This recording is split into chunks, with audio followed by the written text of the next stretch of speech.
허리 아프실 때 제발 다리 좀 보시고, 다리 제발 먼저 보시고 나서 그 다음에 병원을 가보세요. 안녕하세요.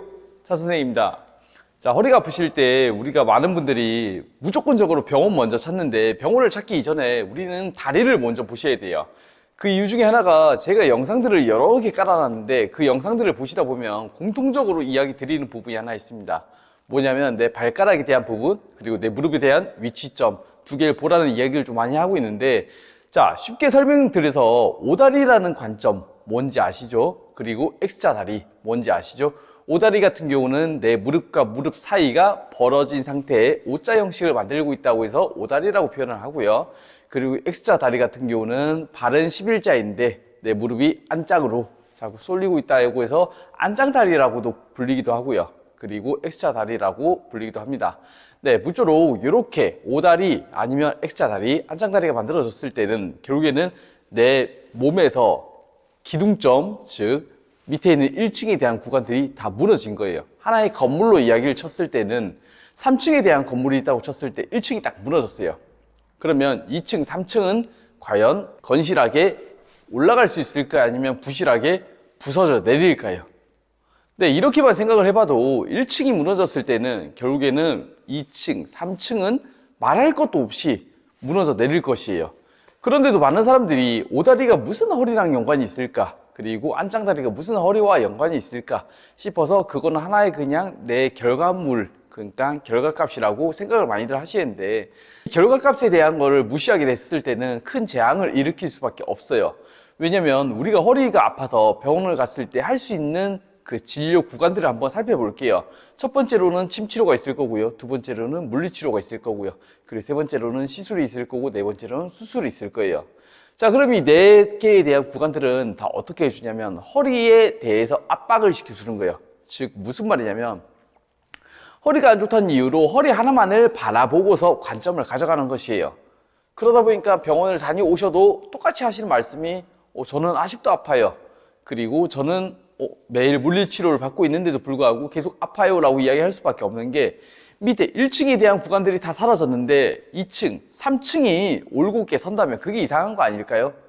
그리고 병원에 가셨다 하는 것은 결국에는 1층이 무너진 상태에서, 즉 내 다리가 불안정한 상태인데도 불구하고 병원을 가셨다면은 당연히 내 허리에 대한 구간들을 치료해놨기 때문에 일시적으로 좋아질 수는 있어요.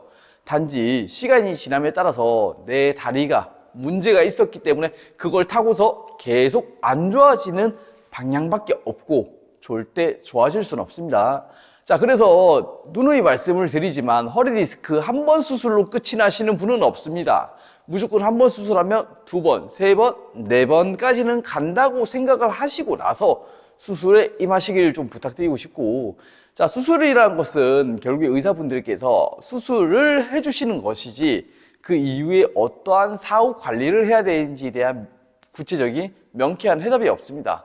그러다 보니까 그냥 누워서 푹 쉬세요. 아니면은 움직이지 마세요. 그리고 운동 열심히 하세요. 그리고 식사 잘 챙기세요. 라는 조금 추상적인 이야기밖에 할 수가 없는 것이고요.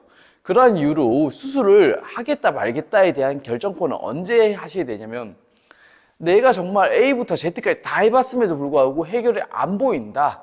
그렇다면 수술을 하셔야겠지만, 그게 아니라면 수술은 잠시 보류 해놓으시기를 권해드리고 싶습니다.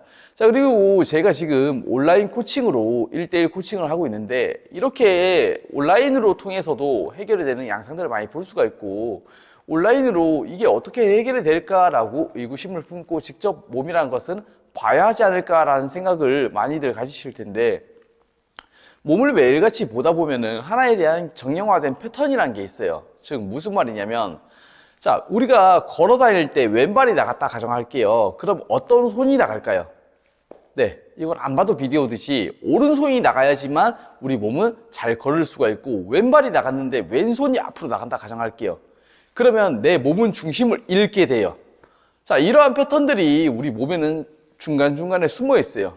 즉 지금은 제가 쉽게 설명해 드리기 위해서 직립보행적인 관점에서 걸어 다닐 때 어떠한 보행 패턴에 의해서 얘들이 중심을 잡는지에 대한 이야기를 드린 것인데, 이게 아니라 근육학적으로 이야기를 드렸을 때는, 자, 단순히 얘기를 드릴게요. 자, 우리가 가슴이라는 구간이 있고요. 그리고 목 뒤에 승모근이라는 근육이 있어요. 자, 근데 어른분들께서 우리는 보통 아이고 어깨 하면서 승모근을 많이 문지르시고 그리고 여기를 많이 손을 대는 구간들이 많은데, 그리고 옛날에 같은 경우는 보통 자식들이 부모님들한테 어깨를 이렇게 주물러 주기도 했었죠. 자, 근데 요거를 반대 관점으로 한번 바라볼게요. 자, 가슴은 앞에 있는 구간이고요. 승모근이란 친구는 뒤에 있는 구간이에요. 자, 앞과 뒤에 대한 그 구간들이 있는 건데, 자, 이거를 상대성 개념으로 한번 짚어볼게요. 한쪽이 수축을 하면은 그 반대쪽은 어떻게 될까요? 당연히 이완될 수밖에 없고요. 자, 반대편이 수축을 했다. 그러면 그 반대편은 이완을 할 수밖에 없어요. 이 말은 무슨 말이냐면, 가슴에서 수축을 했으니까 당연히 뒤쪽에 있는 등은 앞으로 더 말려올 수밖에 없고, 그러다 보니까 당연히 내 승모근은 더 뭉칠 수밖에 없게 되는 원리가 생기는 거예요. 이런 원리들을 몸을 사진을 보게 되면 어느 정도 좀 보여요. 자꾸 보다 보면은. 물론 저 같은 경우는 13년 아니지 한 15년 정도를 지금 몸만 계속 보다 보니까 이제 이 사진만 딱 놓고 봤을 때도 이 사람이 어떤 패턴이 있겠구나, 어떻게 주무시겠구나, 그리고 어떠한 운동 패턴들이 나오겠구나 하는 게 이렇게 보이기 시작하지만, 많은 분들께서는 이렇게 내 몸에 대해서 관심 있게 보신 분들이 없다 보니까 이거에 대한 관점을 아직 미약하실 거예요. 해서 내 몸을 자꾸 살피는 연습을 자꾸 하시다 보면은 내 몸이 어떠한 문제 때문에 지금의 이 상태가 만들어졌는지, 그리고 제 이야기가 어떠한 이야기를 지금 자꾸 하고 있는 것인지를 보다 더 명쾌히 받아들이실 수 있으실 겁니다. 아무쪼록 오늘 준비한 영상은 여기까지고요. 내용이 좋으셨다면 좋아요와 구독 부탁드리겠습니다. 감사합니다.